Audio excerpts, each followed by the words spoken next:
Hey guys, it's Jack. I wanted to let you know that we're starting a new push for subscriptions here on Human Events Daily. So make sure that when you're listening to this podcast, you hit subscribe, you download it, and you share it with 5 of your friends. Make sure they're all going and downloading as well, because we need to get the signal out as much as possible. Look, we've done so much over the past couple of years since this show started, and we're only going to do so much more. Let's get it.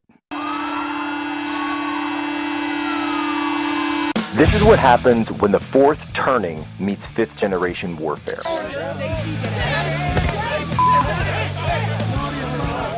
A commentator, international social media sensation, and former Navy intelligence veteran. This is Human Events with your host, Jack Posobiec. Christ is king. Carmelo Anthony headed back to court today after successfully receiving a new judge to preside over his appeal case. The 19-year-old is serving 35 years in prison for fatally stabbing a teen at a Frisco track meet. President Trump may rekindle his friendship with North Korea's Kim Jong-un later this year.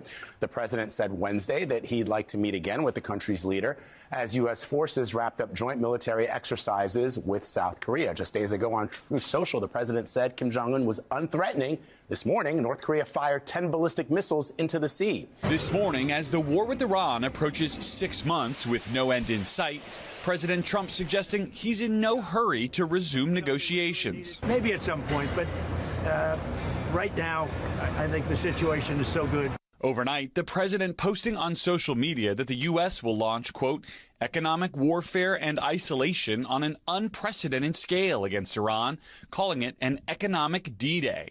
Iran's foreign minister labeling the move, quote, a diversion from America's own crisis, unprecedented debt, and surging interest costs. Hey, come on over here. This morning, critics are calling President Trump tone deaf after he spent 40 minutes giving reporters a tour of his new White House helipad. This is going to look incredible from the air and from every place.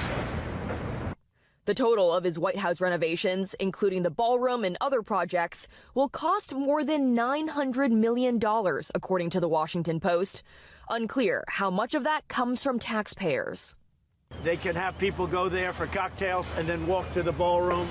The White House argues the renovations are long overdue. Due to an unforeseen circumstance, we're going to excuse you until tomorrow morning, all right? This is not something we saw coming, but you're not to speculate about what it is. You're not to hold it against either side. It's just something that we have to deal with, all right? And so I'm going to excuse you till tomorrow morning.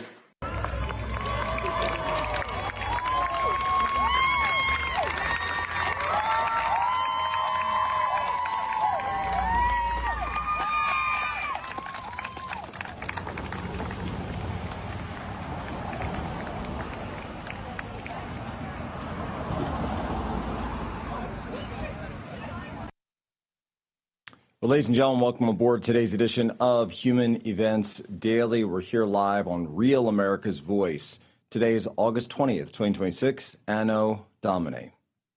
Folks, we just played that clip right there, and if you're listening on the audio side, I regret to inform you, ladies and gentlemen, that was feminists, a crowd of feminists up in Massachusetts cheering and applauding for Lindsay Clancy as she arrived at court today. They weren't praying for her. They weren't singing songs. No, they were cheering and applauding for this woman who has admitted, and be clear about this, it seems like some people are confused. She has admitted to strangling all 3 of her children to death in their basement with a rope, one by one. And these feminists are cheering for her. They're cheering for her. Does she need help? Was she on drugs? Was she on big pharma? I think those are serious questions. But the reaction of these feminists with their pink shirts, the same ones that support abortion on demand in that very state of Massachusetts, up until the point of birth. Folks, when we see the demonic in our midst, when we see evil, we have to call it out. We cannot make peace with this. You have to stop it. And when you look at the outpouring of, again, praise, celebration, there's only one word for it. It is satanic to cheer someone who murdered their children. And look, I'm even the type of person, and I've said this many times, as a person who believes in the Bible, I do believe in demonic possession. I really do. But you don't cheer and celebrate that which was done by a demon. I want to go back to the 1990s, similar case. Mother who killed her own children. She strapped them into their seatbelts, drove the car into a lake. She herself got out of the car. Her name was Susan Smith. Let's play how people reacted to that.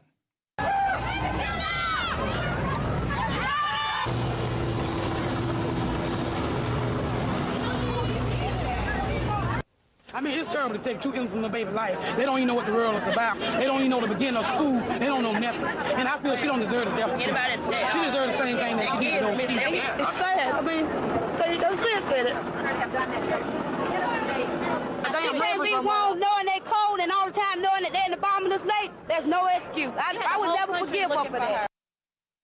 There you go. 30 years ago, how did people react? They reacted like normal people would to a mother killing their kids. She was up for parole, Susan Smith. By the way, 3 years old and 1 year old.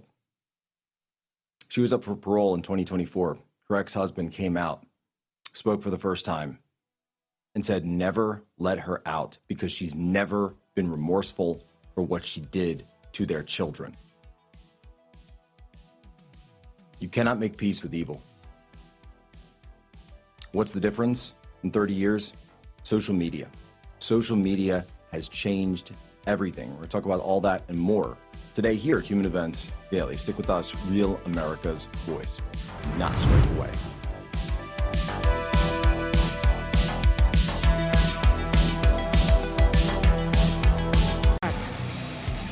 Where's Jack? Where is he? Jack, I want to see you. Great job, Jack. Thank you. What a job you do. You know, we have an incredible thing. We're always talking about the fake news and the bad, but we have guys, and these are the guys who should be getting Pulitzers. All right, folks, Jack Soker back live, Human Events Daily. Folks, there are hundreds of data broker companies out there publishing your name, your family members' names, your address, your phone number, as well as basically everything about you that's ever leaked online. Maiden names, old addresses, tax records, email addresses, all of it. It's sitting there unless you actively take it down. Someone who knows what they're doing can find out where you live, where you used to live. They can see when deeds change hands. They can map out your life. And that kind of research is not hard to do. Plenty of people doing it don't have good intentions. If you don't want that info out there, if you don't want someone jumping on your Facebook because they figured out your account, found your birthday, use that to answer your bank security questions after finding your login on the dark web, you can do something about it. Patriot Protect is how you do that.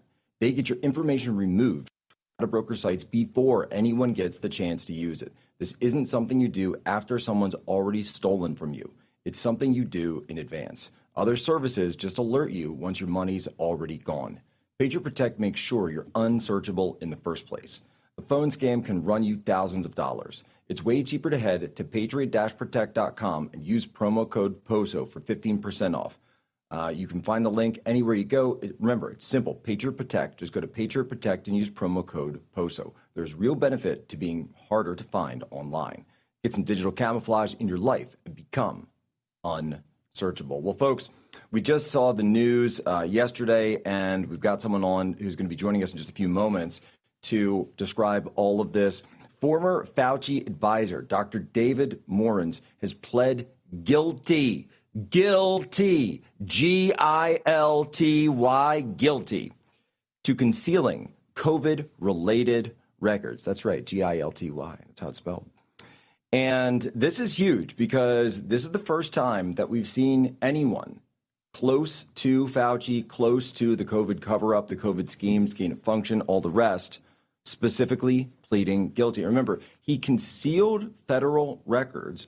He worked at the National Institute of Allergy and Infectious Diseases, worked under Fauci, concealed federal records relating to COVID research. He was indicted for hiding those exchanges by using his personal email instead of his government email. And listen to what his legal counsel said. Dr. Morens has taken responsibility for what he did. Interesting, but is it good enough? I don't know if it's good enough, because I say we need Fauci next. Fauci has been held in contempt by the United States Senate. And in fact, Senator Bernie Moreno is someone who was there at the time. And let's just remind everybody what happened when Senator Moreno sat down with the good doctor. Those policies were put in place because you had moronic politicians that listened to the words of a megalomaniac who was more interested in having met a Kardashian than the suffering of the American people. And that is you. Your advice to communities like that, to idiotic politicians who enforce those rules, arrested that mom for watching a football game with her own family outside. When that story broke, I said to myself, I cannot stand idly on the side and watch this happen. It was about 6 years ago today that I decided I'm going to give up my businesses, sell them all, run for office, run for the United States Senate. Here I am sitting in front of you 6 years later saying, who the do you think you were for doing that? It is a total disgrace what you did to this country.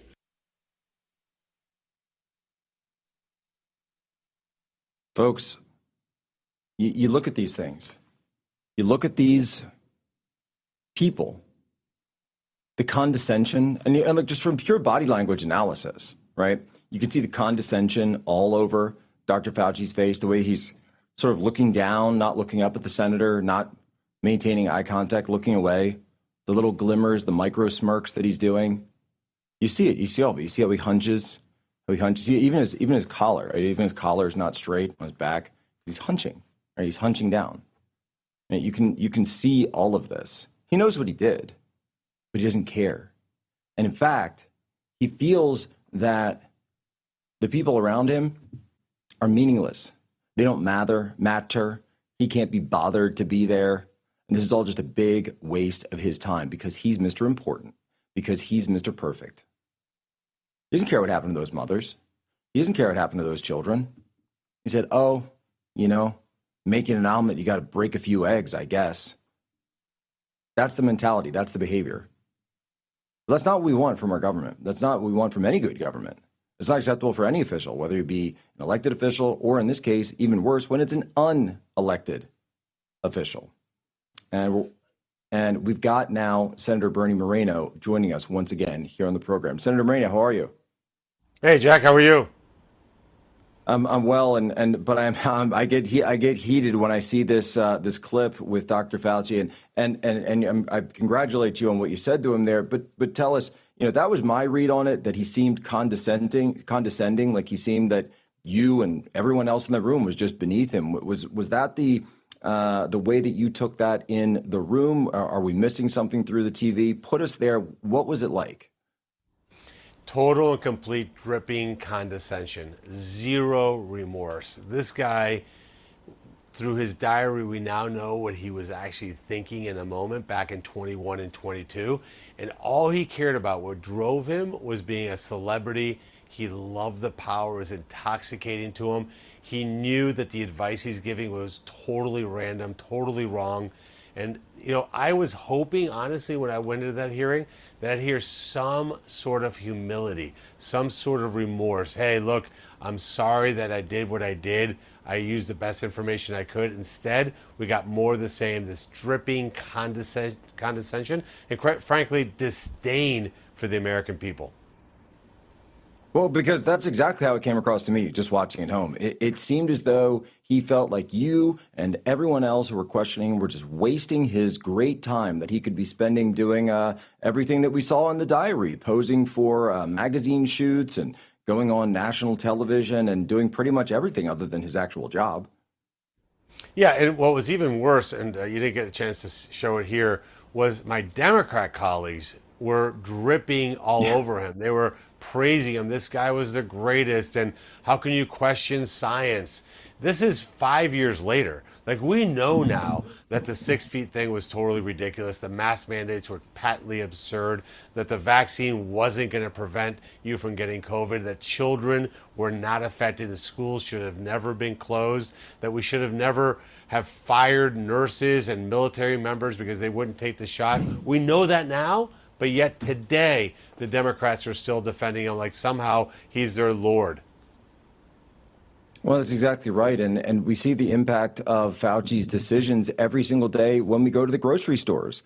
The inflation that we see today in the system is from the lockdowns. It's from those policies, the breakdown in families, the breakdown in friendships that we've had. It's because he turned this country against one another and split us up to say, you're either with me and with science, or you're against me and you're some kind of reprobate. And unfortunately, these are these are issues within human nature that I believe he was playing on. Yeah, I mean, it's not only the inflation, which you're absolutely right.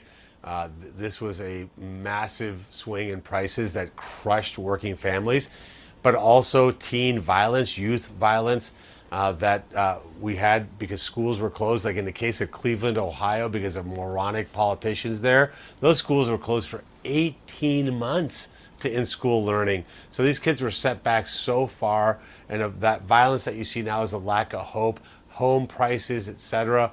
But look, ultimately, Jack, I think where this is topical now is we're about to have an election in just over 80 days. And what the American people need to understand is that what the Democrats fantasize about is being able to individually be just like Fauci. They hate the fact that we have liberty. They hate the fact that we have freedom, and they would love nothing more than control our lives. And that's what this election on November 3rd is about. Do you want to elect a party that believes in liberty and freedom and individual responsibility, or do you want to vote for a party that wants to take all those things away from you and have them control your lives? Fundamentally, that's what this is about. That's exactly right. Senator, obviously, Fauci has been held in contempt by the United States Senate. I appreciate that. I congratulate that. How important is actually getting full accountability from Fauci? Well, unfortunately, the auto pen took that away. He got given a 10-year unconditional pardon. Goes back to 2014 because, again, what came out in the hearing was that we, the taxpayer, paid for the creation of this virus that obviously fundamentally hurt our country in a significant way. So he's been given a 10-year pardon. He wasn't given the pardon to be able to be contemptuous towards Congress, which is why we voted, by the way, on a party line basis. Every Democrat, every single one on the committee voted not to hold him in contempt. In fact, they used every procedural trick to try to avoid having that vote occur, but it did. Now it's up to the Department of Justice. As you know, we just confirmed Attorney General Todd Blanche. I'm hoping that the DOJ uses every tool in their toolbox to hold this guy accountable. For the people who lost family members, who got fired from their jobs, whose businesses were destroyed, whose kids' future was compromised, they are owed some sort of accountability from Fauci, and I hope they get it. No, there's no question. Amen to that. Senator Bernie Moreno, thank you once again. We're always honored to have you here on Human Events Daily. Thanks, Jack. Thanks so much, Senator. God bless and Godspeed. We're right back with more, the latest Human Events Daily with America's Voice.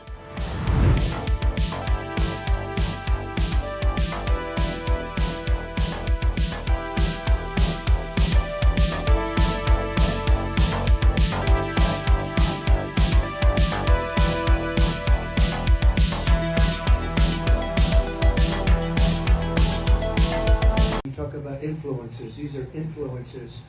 And they're friends of mine.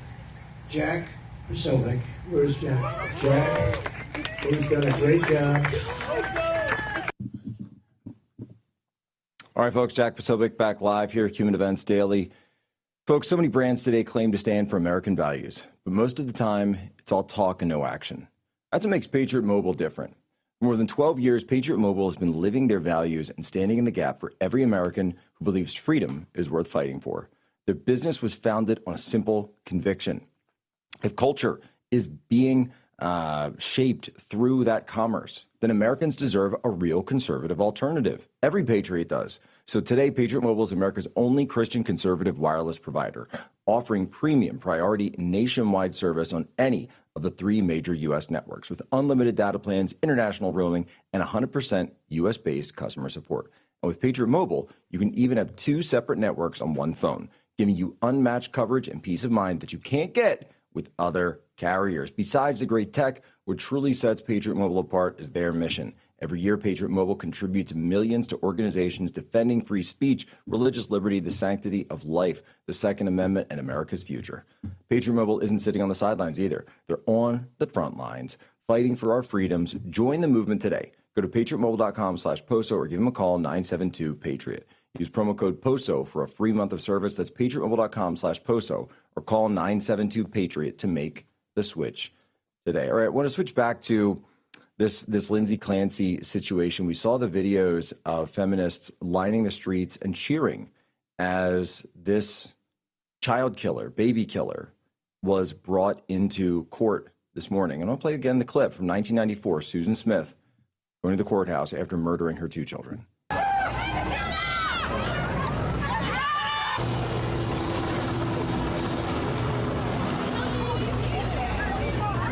I mean, it's terrible to take 2 innocent little baby life. They don't even know what the world is about. They don't even know the beginning of school. They don't know nothing. And I feel she don't deserve the death. She deserves the same thing that she did to those people. It's sad. I mean, they don't sense at it. She can't be wrong knowing they cold and all the time knowing that they're in the bottom of this lake. There's no excuse. I would never forgive her for that. So there's a reaction pre-social media, pre-fifth wave feminism. That's the correct reaction. That's the correct moral indignation that a normal person would have. I want to bring Aaron McIntyre, host of the Aaron McIntyre Show, in here to get his take. Aaron, why are we seeing the reaction today versus 30 years ago?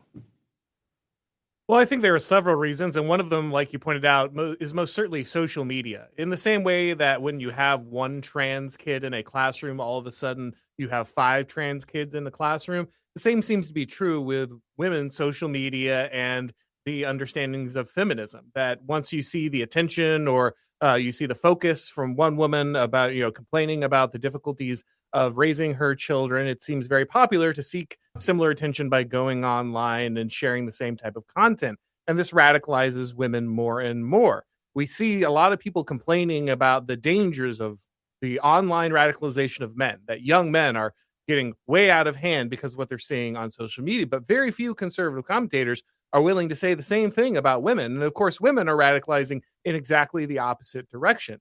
I have routinely heard women in modern day talk about children as if they are parasites, as if they are some kind of weapon used against women, that they are some kind of destructive force on their bodies and on their lives. And ultimately, women have to get abortions or perhaps even do what Lindsay did here in self-defense. That is actually how this gets framed by lots of women. There was feminism, of course, previously. There was feminism in the 90s. And I think you can even say that feminism was not very pro-children or pro-family. But the switch to children are hostile. They are a direct threat to my life. They are something that I need to defend myself against and possibly eliminate. This is something that's becoming more and more popular with women online. And I think that's why we're seeing the response we're seeing today. No, I think you're right. And it's one of these things where it is a mind virus, and it does actually travel as a mind virus, this fifth wave feminism. And we do write about this, Joshua Lysak and myself, in our new book, Socialist Revolution, Unhuman Socialist Revolution. It's the second edition to Unhumans with 14 new chapters. There's a whole chapter on this because we do need to unpack it. And it's something that I think a lot of people sort of in the right-wing online space have talked about for a long time. And now it has breached containment. It's completely broken containment, and people can see it. And I've had people texting me, I've never seen anything red pill the normies on feminists like this because people did not realize how bad it had become. And, you know, not to compare the two cases, but what Lindsay Clancy did is objectively far worse. She didn't just put them in a car and walk away. She strangled the life out of her own children with a rope, one by one. And apparently she chased one of them down chased them around the basement. Just sick, disgusting stuff. And the way that this has been treated, it shows a huge, huge short circuit in our society right now. Well, I think another big aspect that you're highlighting there is the use of mental illness as an excuse for terrible behavior. Look, postpartum depression is real. I know good women who have had postpartum depression. They had difficulty getting out of bed after having their child, and then they took medication and they were fine. And now they're loving mothers. What never would have occurred to them is to, as you say, strangle slowly their children. This is not some quick death. This is not as if she lined them up and, shot them bang, bang, bang. This would have took several minutes per child, and she had to chase one down. She sent her husband out to as far away as possible to go get food and medication so she would have maximum time to do the deed. And then she had a complicated suicide attempt after the fact. This was not some moment of rage. This is not her being overwhelmed by her emotions in 1 second and like stabbing a kid. This is her taking the time, planning things out, thinking it through, and methodically executing the children in the most horrific way possible. This is not just mental illness. This is evil. But of course, if you call something mental illness, then you're supposed to be able to get away with it. That's the point, of course. It's temporary insanity. I was insane when I did the bad thing, but now I'm fine and you can release me back into the population. This is something we would recognize as terrible in any other situation. And the fact that we even see some conservative women defending this is absolutely bizarre. We should not be pretending that evil and mental illness are the same thing. Mental illness is not an excuse. No, that's exactly right, and you didn't hear that with Irina Zarutska. Aaron, we're a little bit overpressed for time. Can you hang on for a couple minutes? Are you able to hang on for a little bit in the next block here? All right, we're going to hold Aaron over right back. Human Events Daily, Real America's Voice.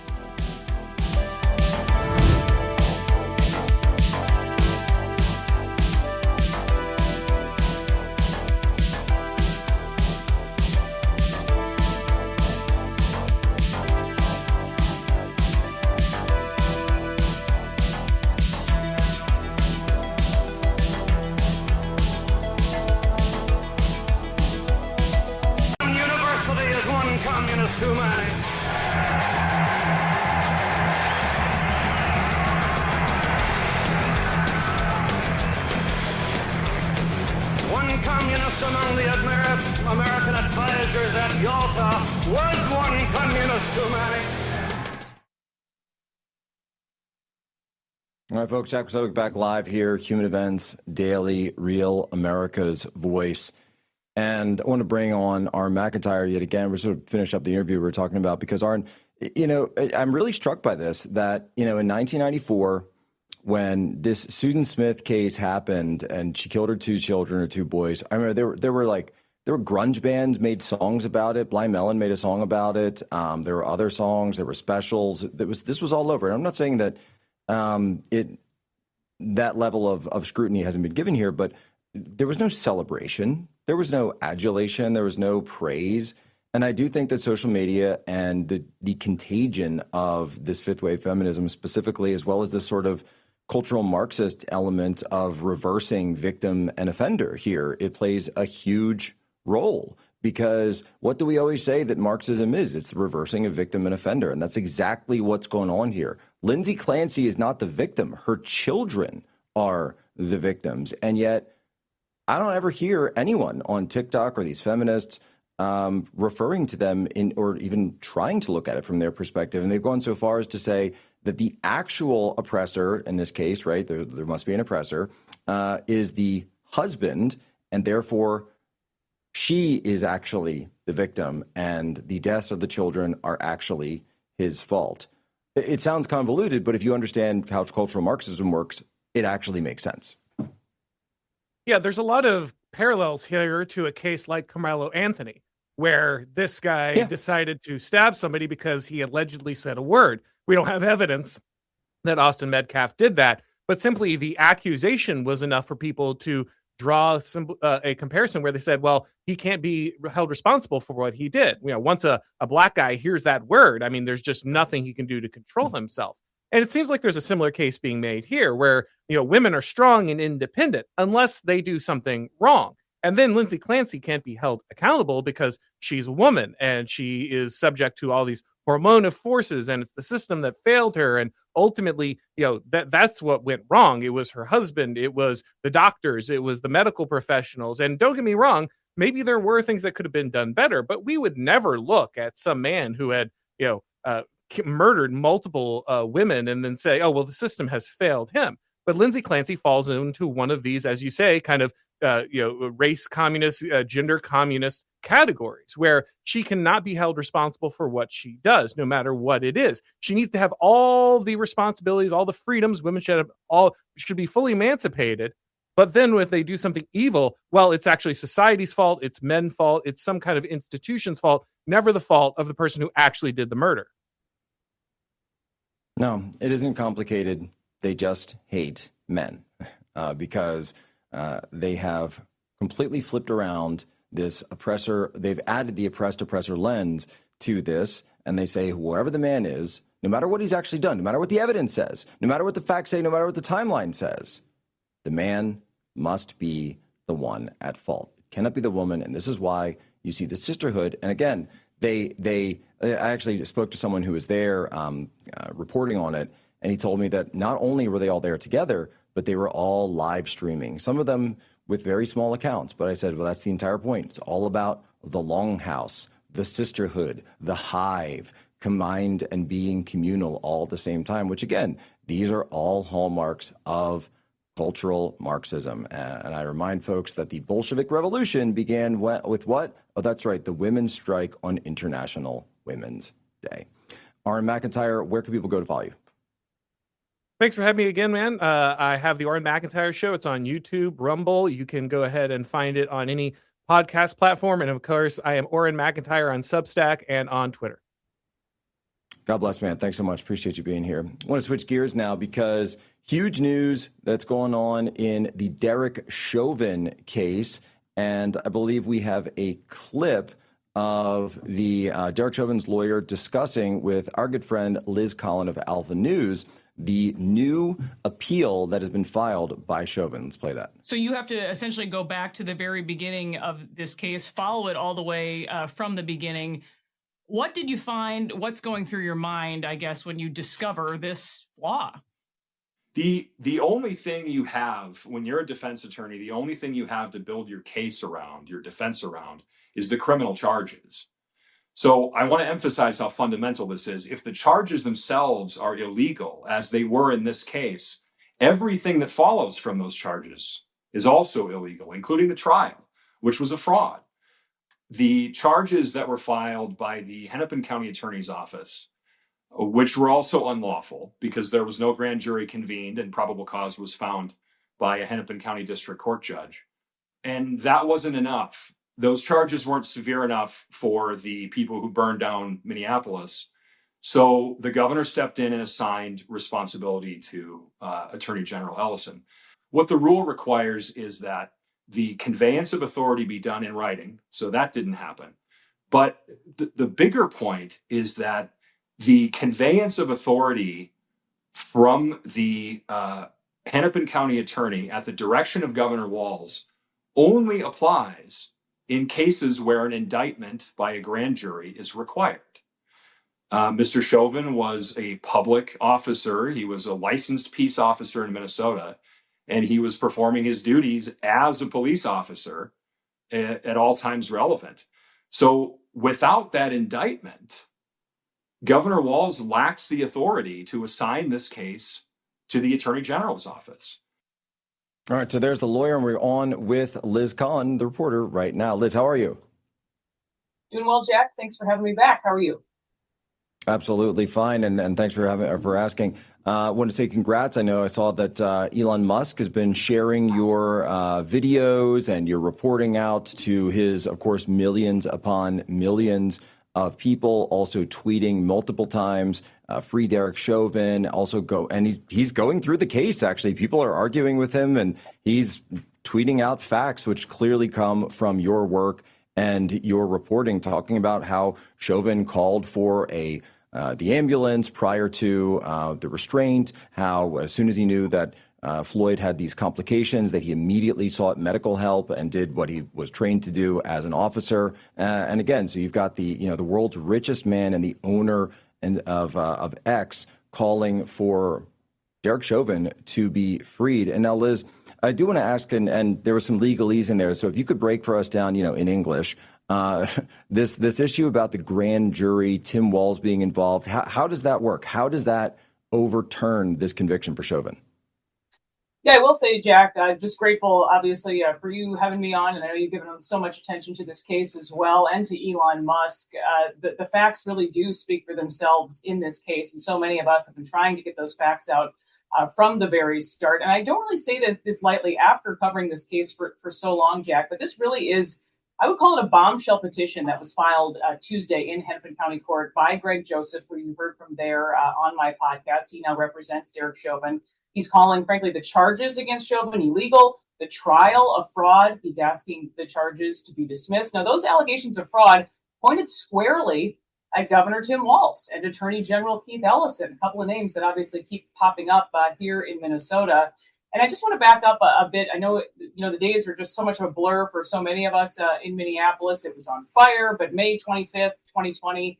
It's interesting. Shortly thereafter, a veteran Hennepin County prosecutor, her name is Amy Sweezy, and some other prosecutors as well, but they did not want to charge the other three officers at all. And she thought additional charges against Chauvin went too far. So this is all from court documents derived from a lawsuit that she filed back then against Mike Freeman, the county attorney at the time of Hennepin County, so accusing him essentially of retaliation for withdrawing from the Chauvin case. So these Hennepin County prosecutors are so uncomfortable with the charges, they withdraw from the case. Mike Freeman, he's not happy about that, right? The city's on fire. And again, this all coming from court documents. What happens next? Governor Walz comes in. He appoints Attorney General Keith Ellison to the case. What happens then? Derek Chauvin, charged with second-degree murder, the most serious charge. And according to the law, this transfer to the Attorney General must be in writing. Governor Walz needed to put it in writing. That didn't happen, according to this filing. And again, a grand jury must look into any misconduct by a public officer in the county. That's directly from the law. Police officer is a public officer. Again, that did not happen. The law was not filed. So you can see in this petition, this 31-page petition, that Greg Joseph argues the reassignment of the case to Ellison, that's unlawful. His attorney talks about that, how he had to go back to the very beginning. And then everything that followed from those charges, those are illegal. Guess what followed? This show trial, which we really break down in the fall of Minneapolis, and also our book, They're Lying, The Media, the Left, and the Death of George Floyd. It really goes deep into that trial and what actually took place. But again, I think that this really is a huge development. No, it certainly is. Liz, hold on 1 second. We've got a break. I want to hold you over because this is huge. People need to understand. Tim Walz went over the heads of his own prosecutors to assign Keith Ellison. Didn't follow the procedure, pushed it for political reasons during the Summer of Love. Right back, Real America's Voice.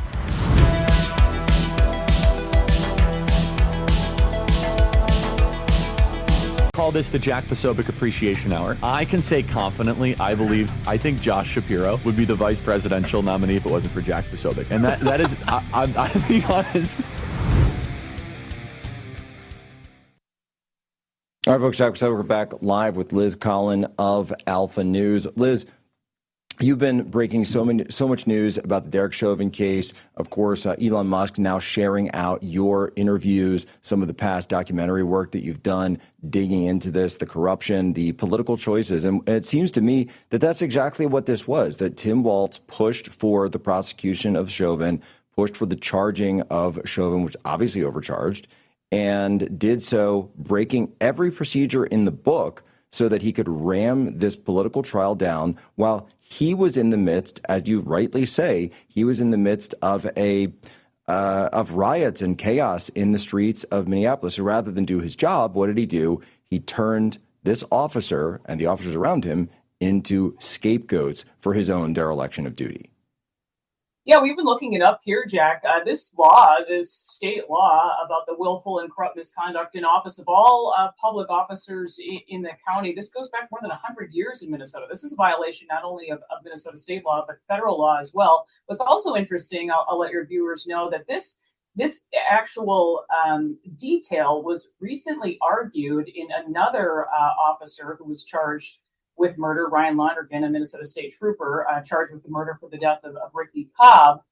And again, a grand jury was not convened in that case. Arguments were made. Those charges against him were dropped. Also, a very similar case. He's following his training. This shooting happens, et cetera. And we're aware of multiple cases that this could be used in, that this has been happening, frankly, for years in Minnesota, this law not being followed. But just to put this in perspective, Jack, wouldn't it be interesting if the actual evidence was presented to a grand jury in this case against Chauvin? They would have been able to see the MRT, the maximal restraint technique, the training, the body camera footage from all of the officers. What were they all doing that day? You would have seen Thomas Lane calling for an ambulance 36 seconds after George Floyd himself asked to be laid on the ground. Thomas Lane doing CPR in the ambulance. The autopsy, the toxicology results. I mean, the list really goes on, and that should have all been presented to a grand jury in this case, and it was not.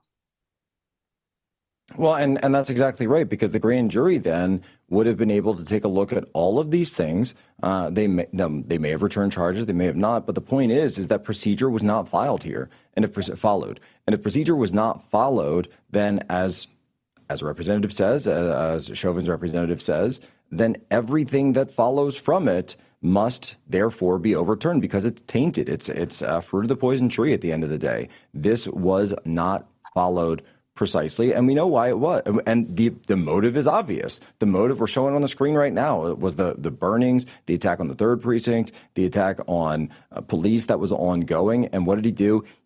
Governor Walz caved to the mob, and he threw them to the mob. It's very clear and it's very obvious. And even those of us like myself who were watching it at the time said so. Actually, I'll just read one line from the petition here that is speaking exactly to what you're saying, Jack. The political fruits of this unlawful prosecution have shaped the trajectory of this state and the world. So those are words from Greg Joseph in that petition that I think are pretty powerful. And again, it's a case that, frankly, every citizen of this country should care very much about.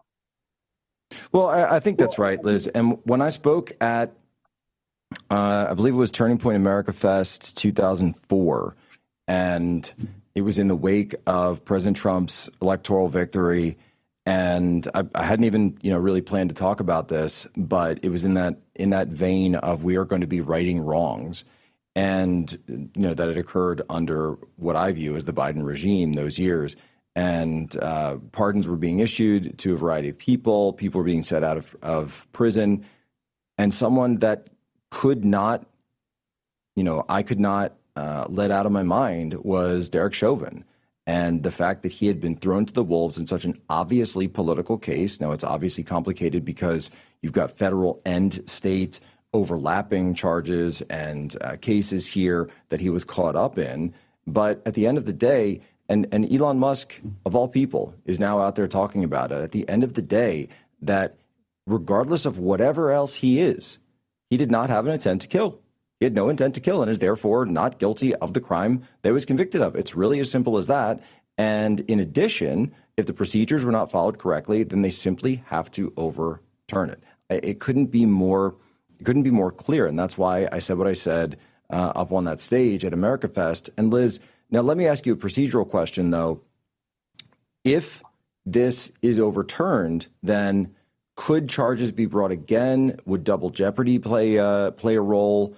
Would it go to a new trial? How does it work on the? Let's say there, his appeal is successful. Where does it go then after that?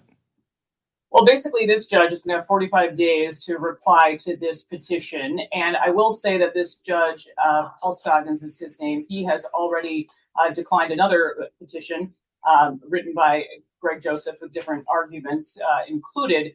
He's thinking, Greg Joseph, that this could go all the way to the U.S. Supreme Court, but they really have to tackle this state issue first. I think they'd have an easier time at the federal level because, again, Walz and company, they've already made it clear that if he were to get a federal pardon, they'd bring him back to a state prison.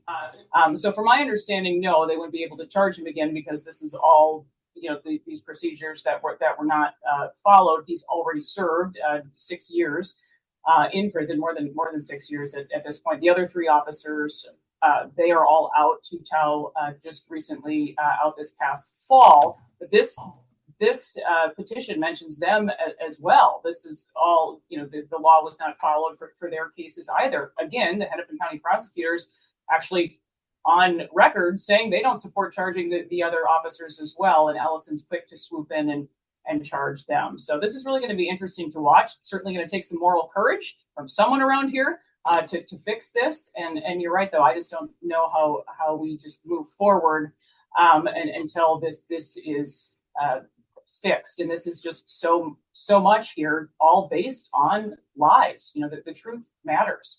Our justice system really should matter. Liz, why is it that, it's more of a philosophical question, I suppose, but why is it that it's so hard to find moral courage these days? Why do we have such a deficit of it that we can see basic right and wrong being inverted every time we turn on the TV these days, with the exception of my show and, of course, Alpha News? But you know what I mean? It's you look at the mainstream media, you look at politics, and it just seems like a complete inversion of this. And when people who are asked to do the right thing on the basic question of moral courage, they seem to lack it completely. And certainly there's physical courage and physical strength that are that exist in society today, and we've got lots of people who love. I think of the guys who they're at the gym every day and they're bulking up, and it's great. It's awesome. I go to the gym, but where's the moral strength? Where's the moral courage? I don't see it. I'm right there with you. Frankly, these are conversations we have actually at Alpha News all the time. I'll even say, just with this, this situation with Derek Chauvin, very few Republicans will touch this thing in Minnesota. Why do you think that is? It's definitely a lightning bolt, and so they do turn to us at Alpha News to get the truth out, which we're obviously excited to get it out there because it is the truth at the end of the day, but. You can only do so much as a journalist, right? You can only be putting these stories out there and putting these documentaries out there. But we don't write the laws. We're not judges. We're not politicians. Where these people can actually do something. Even so moral courage is definitely at a deficit in Minnesota, Jeff. Now, to your point, though, even if you have the right law, which clearly Minnesota does on the books, and they're pointing to it, the appeals pointing to it, the petitions pointing to it. Even if you have the right law, it still requires someone to enforce it. And that's the key, isn't it? Oh, absolutely. And the fear of cancel culture in Minnesota is a very real thing. I know that from personal experience. But once you've been canceled, so many times, it doesn't actually matter anymore. It's pretty freeing, quite honestly. I think you probably know. And Liz, you're an example of someone who has defeated cancel culture and risen above it to great heights. One day there will be statues to Liz Collin and awards in this country. Liz, where can people follow you? Thank you, Jack, very much. Liz Collin on X. We're Alpha News on X. Follow us there. And you can also subscribe to my YouTube show, Liz Collin Reports. That's Alpha News MN on YouTube. Thank you so much, Jack. Check her out. Elon Musk is following her, so should you. Ladies and gentlemen, as always, you have my permission to lay ashore.